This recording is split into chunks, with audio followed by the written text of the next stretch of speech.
Get the pitchforks because this is going to be a controversial one. What's up, guys? My name is Blitzwinger. Ladies and gentlemen, we've got some news. Some people will be happy about this news. Many people will be very, very, very upset, deservedly so. So let's run through the details and lay out the topic onto the table first, and that is Spider-Man is coming to Marvel's Avengers. So he will indeed be a playable hero, a free additional character that will be included in Marvel's Avengers. Yes, the video game that is coming out on September 4th of 2020, assuming that it doesn't get delayed. In 2021, the friendly neighborhood Spider-Man will indeed be joining the game. Now, I know what you're saying at this point, Blitz. This all sounds wonderful. How is this bad? Why are we put down the pitchforks? Everybody chill out. What's going on? Well, here's the caveat. This character will be an exclusive to the PlayStation platform. So this is where, of course, there is quite a bit of division around this game. So we're going to run through all the details that they announced, but I do want to hear from you guys down in the comment section below. What do you think about this news? Do you think it's good? Do you think it's bad? Do you think that it's lame that it's only available on PlayStation? I will also give my opinion, but without further ado, let's get rocking and let's get it rolling. So the kind of surmise blurb that they gave us is essentially as follows. When Spider-Man comes to our stable heroes, we'll be marking his debut with an in-game event that will introduce him to the wider world of Marvel's Avengers. This event is comprised of a series of unique challenges for the hero to take on, testing his abilities and yielding some exciting results. And like the rest of our heroes in Marvel's Avengers, we'll offer multiple cosmetic outfits and gameplay experience options so you can make your vision of the wall crawler a reality. It's never been a better time to be a Spider fan. The team at Crystal Dynamics, along with our partners, are overjoyed that we get to be a part of this hero's gaming journey. We can't wait for you to add Spider-Man to your Marvel's Avengers roster in early 2021. So I'm going to guess probably February, March time frame. And as we've promised before, he will be available at no additional costs to owners of the base game, exclusively on PlayStation. So a few different things to run through here. First of all, I like that they actually do, because I don't recall seeing a confirmation of this before, but they do confirm in the same post. They're saying, thanks for your time, and I hope you enjoy playing Marvel's Avengers when it launches on PS4 on September 4th, and it will come to the PlayStation 5 later this holiday. So that's a cool thing, because I honestly did not remember that they confirmed that it was going to be on PlayStation 5, unless if I just completely missed that. So it's cool to see that we will see kind of that cross-platform play, as far as some games that were released on the PlayStation 4 will then also re-release on the PlayStation 5. So that's definitely exciting. Now, here's where the controversy lies, and that is that Spider-Man is a very, very, very significant character, and obviously he is quite easily, you could make the case that he's the single most popular Marvel character. I know some people will say, well, what about Iron Man at this point? Iron Man is definitely up there as well. I know, but I still think that Spider-Man is far more iconic than Iron Man is. And I think if we look at the comics, it's for sure Spidey takes the helm. But I know that once you introduce the movies and all the other entertainment mediums, I think you could possibly make a compelling case for Iron Man as well. But I think that I would still say that he is the single most iconic Marvel character out there. And so when you really think about it, this game is not like Spider-Man PS4. I know a lot of people were saying, oh, well, why is Spider-Man PS4 okay? And then now you're going to be salty about this. The difference is that Spider-Man PS4 was designed as an exclusive game. It never was supposed or meant to be released on other platforms. It's just on the PlayStation. I think it would be a much more fair comparison if they did something like, oh, Spider-Man PS4 releases on all the other consoles, but Venom is only going to appear in the PlayStation version. That's the same type of significance. You can't take a huge, huge cast member like Spider-Man and only segregate him to one console. Now, I know the counter to this could be, well, what if they go ahead and actually do other exclusives elsewhere? So maybe Xbox gets I don't know, Wolverine, let's say, right? So they end up getting Wolverine as an exclusive. And then it's almost like collect them all. Whatever console you play on, you'll have an exclusive character. If that's the route they go with, I think that would be better than having Spider-Man exclusive only to PlayStation and then no other exclusive characters on the other platforms. I think that would make a lot more sense. However, personally, I think that when you're making a game that is cross-platform or multi-platform, I should say, where you're literally able to go on ahead and play this supposedly same experience on the PlayStation, supposedly same experience on the Xbox, on the Google Stadia, whatever console of choice you have, Steam, whatever platform you go with, you expect that, oh, okay, it's going to be the same game. But here, they're taking a significant character and going on ahead and actually making them an exclusive. So I understand the frustration. I absolutely understand why people are annoyed by this. And so I think that it is a very valid argument here with this particular scenario. So I do want to hear from you, though, because I am actually really, really curious to hear if you guys agree or disagree, or if I'm sure that a lot of people who are Sony consumers are going to be like, awesome, I'm glad.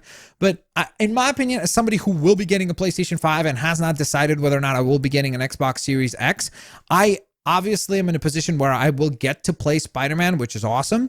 But at the same time, I understand why people who are intending to, let's say, get the Xbox Series X, or maybe people who are not intending to get either one and we're hoping to play the game on PC and have access to all the content that the other platforms would have, are going to be frustrated. So I understand that argument. Now, with that in mind, though, with the kind of controversial part out of the way, let's go on ahead and actually discuss some of the other reveals, because I think they actually revealed some really cool stuff in here as well. So, what Spidey are they going to go with?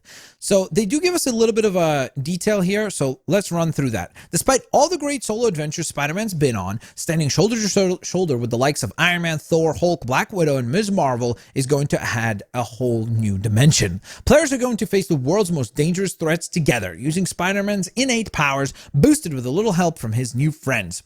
Partnering with the new Avengers gives Spider-Man complete access to the impressive technology available to the team, such as custom web shooter-based technology from Hank Pym, S.H.I.E.L.D., Stark Industries, and more. And by constructing the perfect gear and skills combinations, you'll get the chance to live your superhero dreams through your ideal Spider-Man. So it sounds like they're already teasing the fact that you're going to have a whole bunch of different web shooters and different tech. So kind of like we had in Spider-Man PS4, where you had like electric webbing, maybe like spider bombs, maybe you'll have the spider drone available. So it does seem like there's going to be quite a lot of upgrades in tech in this particular version of Spider-Man. However, that the actual look for Spidey, I'm glad that they're going with this. Let's run through this. It's not enough for Spider-Man to just play like he should. He also needs to look like he should. That's why when going through the process of conceptualizing his suit, we went back to the beginning. Steve Ditko set the standard with his Spider-Man design, and John Romita Sr. evolved it into an icon recognized the world over. Fans can expect to see Ditko and Romita's influences in our take on the hero, with nods to the other talented artists that have defined the character's look over his long history. So that sounds super exciting. I like that they're going the classic route. Personally, I think the best look and kind of most iconic Spider-Man look is actually John Romita Sr.'s. Like, don't get me wrong, respect to Steve Ditko, because obviously he came up with what Spider-Man would look like, and obviously he gets the credit for the creator of Spidey, along with Stan Lee, of course. And I think that I just personally prefer the design that Romita put together for him. So I'm glad that they're going that route. And interestingly enough, I guess they're not borrowing the costume, or at least not right now, we don't know that the PlayStation exclusive or Marvel Spider-Man costume will be in the game. It would be kind of cool if they did include it, since it is a PlayStation exclusive character. Why not also pay a bit of an homage and a tip of the hat to the Marvel Spider-Man suit? I think that would be really cool to include in this as well.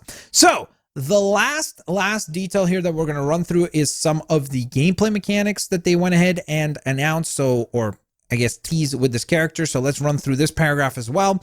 To make sure this team up goes smoothly, Vince Napoli, our lead combat designer, is hard at work making Spider-Man just as great on the sticks as he is on the page. This means making sure our hero moves and fights like he should, no matter which one of our war zones he finds himself in. When he's arcing through the air with his web line, we want you to feel graceful and light, but be able to utilize a variety of web configurations and gadgets to enhance your traversal.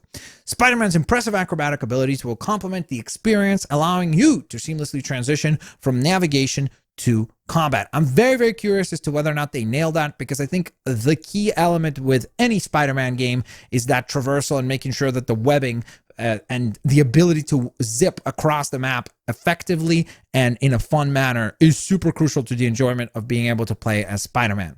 When Spider-Man does take on evildoers, he'll do so fluidly with his signature flair, but also with the enhanced customization options we've created for Marvel's Avengers. Just like our other heroes, you'll get to use the unique skill trees Vince and his team have designed to specialize how your Spider-Man plays in our world. An impressive suite of iconic abilities and attacks will be at your disposal, and you get to decide which gadgets and skills you wish to upgrade. These enhancements will be necessary for him to take on the threat coming his way.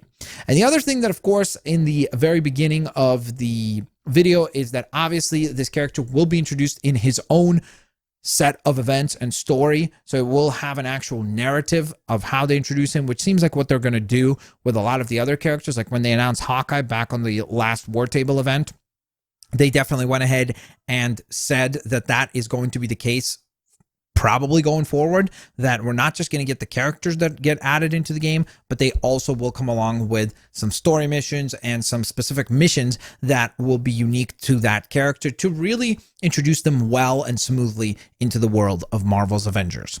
So there you guys have it. A bit of a controversial video for sure, or I guess topic for this video for sure. Let me know what you guys think. Are you excited about the addition of Spider-Man? I'd be lying if I said I wasn't excited. I'm definitely excited. I understand the frustration that a lot of other people have about this being only on PlayStation. I understand why you would be annoyed by that if you are an Xbox user or if you're a PC user. I get it.